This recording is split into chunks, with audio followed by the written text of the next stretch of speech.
I like food. Food is good. I like food. Food is good. Cheesy burgers. Welcome to Adventure Lunch, San Antonio's only adventurous lunch program. I'm Jared Kingery.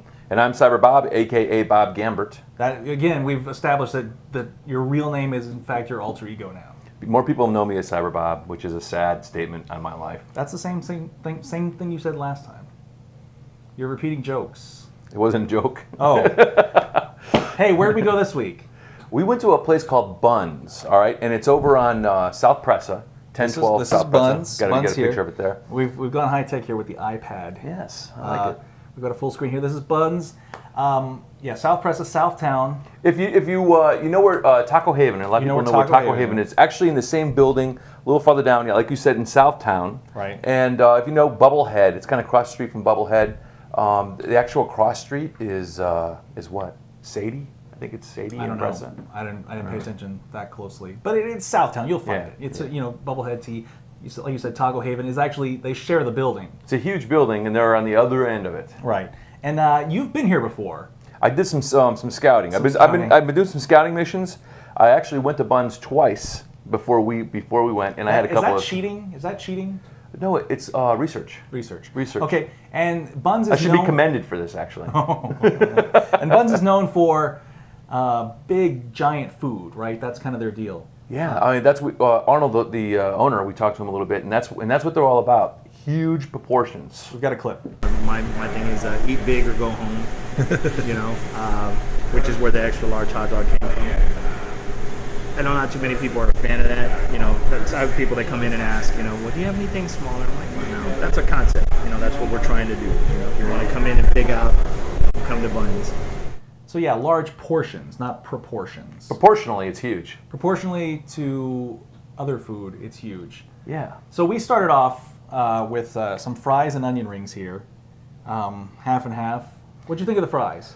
Fries are good. They got a good crunch to them. And from reading some of the early reviews of the restaurant, they've kind of learned how to make fries. A lot of places, I think a lot of people take fries for credit and don't realize that you can make a real good crunchy fry from scratch, and it's a little harder to do. What do you mean learn how to make fries? Like they had a different recipe before?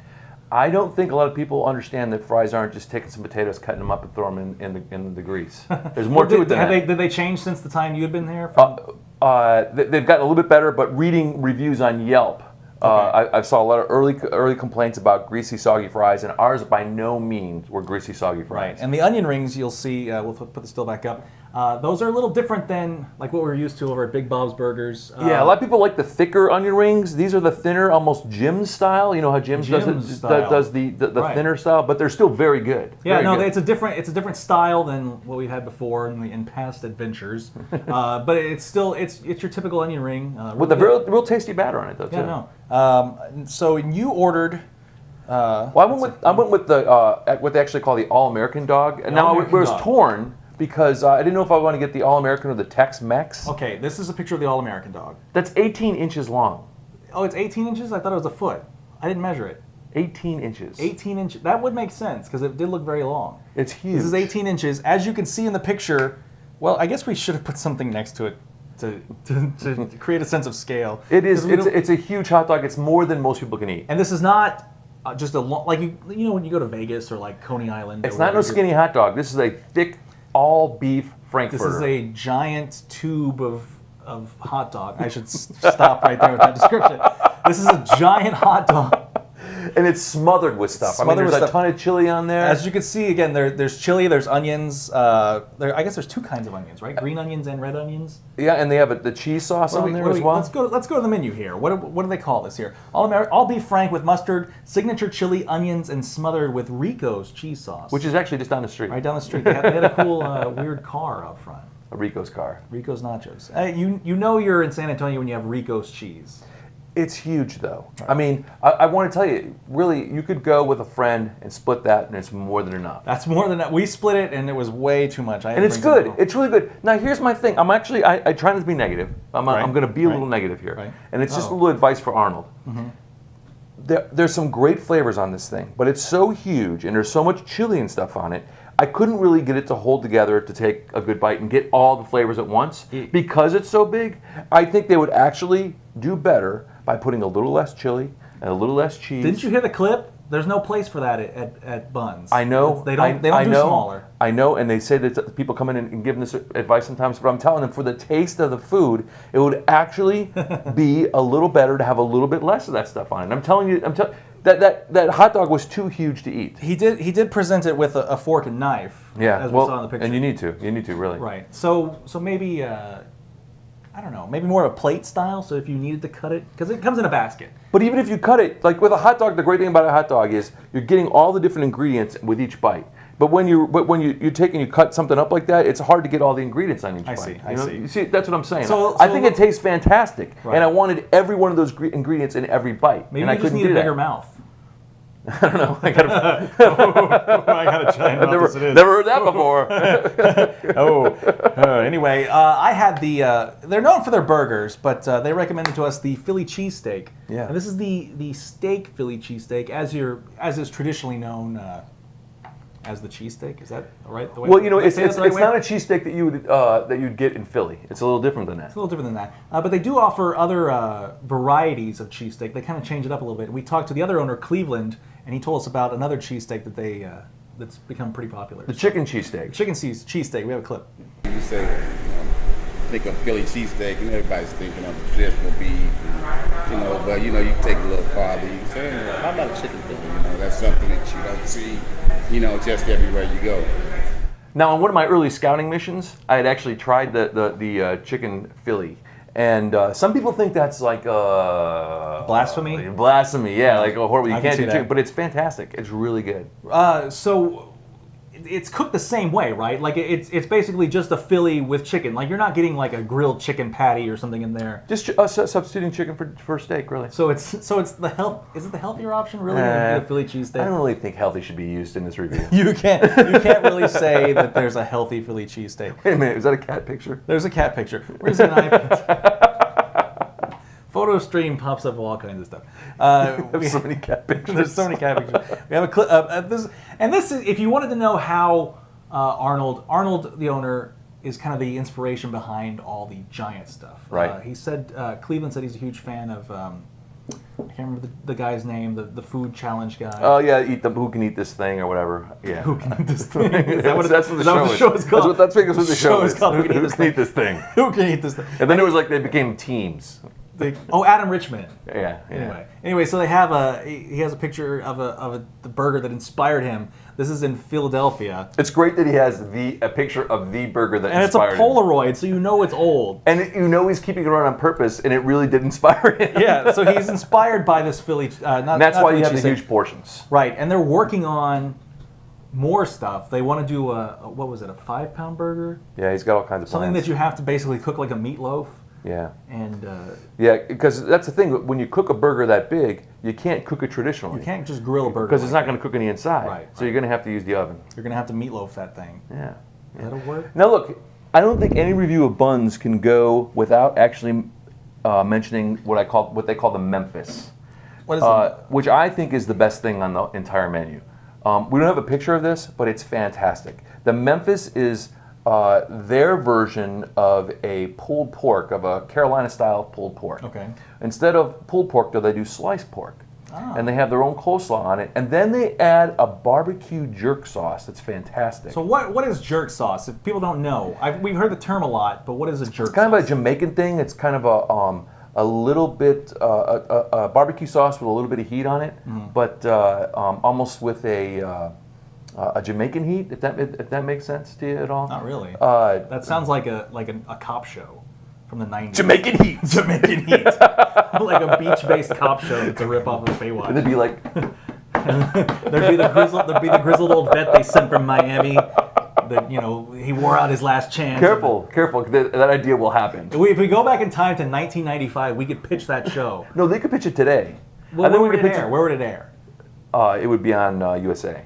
And it would be because there'd be two guys. You're thinking of you're going classier than I'm thinking. There'd be two guys, and it would actually be set in the 70s. Ooh. Do they do that in USA? I thought they just did they do pretty people in tropical locations. They will take any show and build it around two people. No, I know, but see, I was thinking it could be lawyers. I was thinking more of a mid '90s super cheese vibe. Like maybe this would star like Robert Hayes from Airplane. Like it'd be his big big like low key comeback? I don't know. I don't think so. I think for the most part they're gonna have unknowns in this. Really? Okay. Yeah. And there'd be my version would be a mid '90s version with a big boobed model, that turned actress or whatever. As like the technician. Yeah, something like totally out of the ordinary. Anyway, so Jamaican jerk sauce, the Memphis. And also one thing you need to do whenever you're going to Bunz, check the blackboard because they have specials all the time. They're doing some fish now, some different kind of fish that you'll want to try. They've also they do a what was the fish we saw on the menu that looked so good that we didn't try? I don't know. Oh, the surf and turf is their version. It's a burger with a grilled shrimp on it. Yeah, which also sounded good. So make sure you check around. Look, I think you should spend actually more than one visit at Bunz. Should we go into why the restaurant is called Bunz? Was that confidential information? That might be confidential. So you can probably use your imagination. Yeah, read into where you think this franchise is going. And yeah, where you think what you think the term buns applies to? Because right now they sell burgers and more, and that's plenty of buns. Yeah, I want to actually call somebody out. Because I was going through the Yelp reviews, and there was some precocious, just too sweet to be real person from Southtown writing that, this place isn't classy enough for us here in Southtown. Oh, really? And like just what that whole thing. I was just like, you got to get a life. That was ridiculous. So you Yelp reviewer. What's the name? What's the Yelp name? If I was a highly prepared individual, I would have got that information, but I didn't. But there's only one bad review on there, and it's from this guy. Oh, so let's we'll go back and post, and we'll put his name on the screen here. Yeah. So right now, Yelp reviewer, it's on. It's on. Anyway, and you're precious. You're precious. So overall impression, you obviously loved it, right? Because this is your third time here. Yeah, and really, I can't recommend the Memphis enough. Fantastic. And the nice thing about the Memphis also, for me, is it isn't too huge. Okay, I was just going to ask that. It's a very nice size. Okay. And I really enjoyed the Philly cheesesteak. Again, that's not a huge sandwich. I would like to go back and try a burger, maybe even the Big Tex here. I think we're going to go back to this place over and over again and try almost everything on the menu, to tell you the truth. Yeah. You're a nachos fan. They do some Pile High nachos, too. I would like to try it. I've never had like real nachos with Rico's nachos. Because normally Rico's is a kind of a ballpark thing where you just have you dip the chips in it. I've never had nachos with, fully decked out with Rico's cheese. Yeah. So. Also, I wanted to congratulate the crew you've hired here at the Stone Fruit Studios. All the work they've done here in the studio. We're in the process of what do you got, like a 15 or 20 crew man? There's a whole gang of There's painting going on. Whole gang of Teamsters. A lot so of you've moving. Got swaths of paint that you're trying. So they're doing a little paint sampling. They're Teamsters, so they're on a break right now. They're on like Where'd you find breaks. Teamsters these days? they work at UPS. and the Pioneer Flour Company. And for whatever reason, they work the hotel counters in Vegas. That's true, by the way. I had no idea. They're Teamsters. We're going to get murdered because of this. I don't think we're saying anything bad about them. We just said they take breaks. Okay. Hey, we're a right-to-work state. They can't hurt us here. Yeah, Teamsters. Anyway, so we love Bunz. Go check it. That sounded awesome, but it's true on all accounts. True. So I guess that's it. Where to next? Any ideas? If you do have an idea, we'd like give us a shout out, right? Right. You can see our little Twitter address here at the corner. Twitter handle. It's @adventure_lunch. Or you can email us. And it's a great thing, instead of giving two email addresses, we just have one. We just have one. We have adventurelunchsa@gmail.com. That was a genius decision you made there. It was a long time ago. A lot of these decisions come after. I can't wait for the new. Wait, I can't say. We have something new coming that I don't know. If we have some new stuff in the works. Because one of the things people don't realize is Stone Fruit Studios is more than just Adventure Lunch. This is music. There's music recording production going on. There's cats. There's cats. There's a lot of cats. Studio cats that catch the mice. When they pose for pictures, because that's how it works. Haven't you been on the internet? Extra concrete blocks. This is the internet. The thing I love about Stone Fruit Studios is there's extra concrete blocks laying around for any type of purpose that you might need. They're high utility concrete blocks. Anyway, so that's all the time we have for this week. Until next week, have an adventurous lunch. Have an adventurous lunch. Have an adventure. Bye. Have an adventure. Bye. Bye.